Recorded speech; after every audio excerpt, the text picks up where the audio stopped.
السلام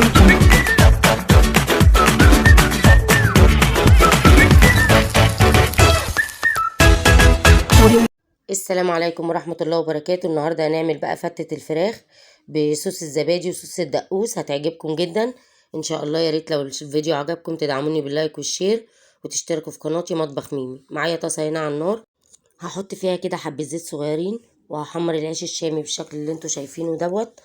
انا مقطعاه مربعات كده. ودلوقتي بقى هنعمل الخلطة اللي احنا هنحط فيها الفراخ عشان نتبلها. حبة زيت كده هحطهم في البولة، واحط عليهم بقى بصل بودر، توم بودر، بهارات فراخ، ملح، فلفل اسود، بابريكا، كركم، قرفة، كاري. كل ده معلقة صغيرة معلقة صغيرة، ومعلقة زعتر صغيرة كده اثناء وانا بشوحها عشان بتخلي ريحتها حلوة. والطاسة اللي انا حمرت فيها العيش كده وهي سخنة، هنزل بقى بالفراخ عليها من غير اي حاجة. هنا بقى معايا حوالي 5 حبات طماطم كده، انا ضرباهم في الكبة عشان مش عايزة يبقى فيهم مية، ما ضربتهمش في الخلاط.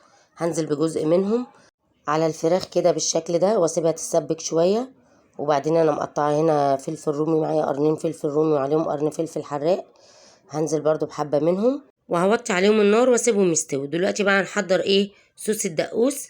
ضربت كده الطماطم في الكبه، وبعد كده خلاص انا ما حطيتش عليها بقى ميه عشان ما استخدمتش خلاط.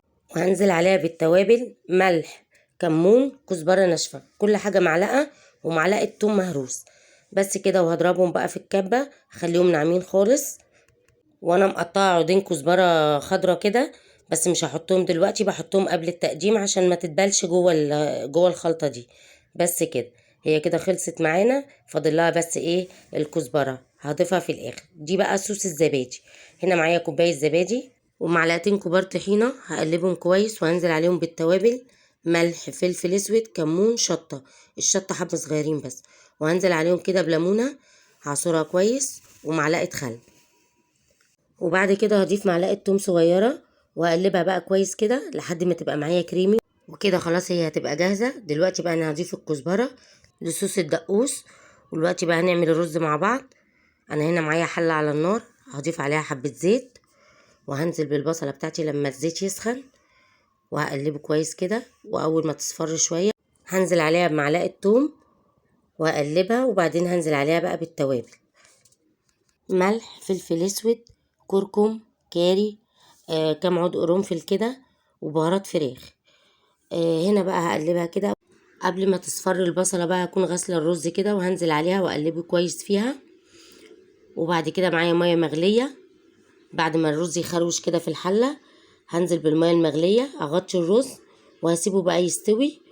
واول ما يتشرب هوطي عليه. وخلاص كده، بالهنا والشفا. لو عجبكم الفيديو، شير كتير ولايك واشتراك في قناتي مطبخ ميمي، وتفعيل زر الجرس عشان يوصلكوا كل جديد مني. وان شاء الله هتعجبكم الاكله وهتعملوها كمان. وده الشكل النهائي، وبالهنا والشفا. بصوا جميل ازاي. السلام عليكم ورحمة الله وبركاته.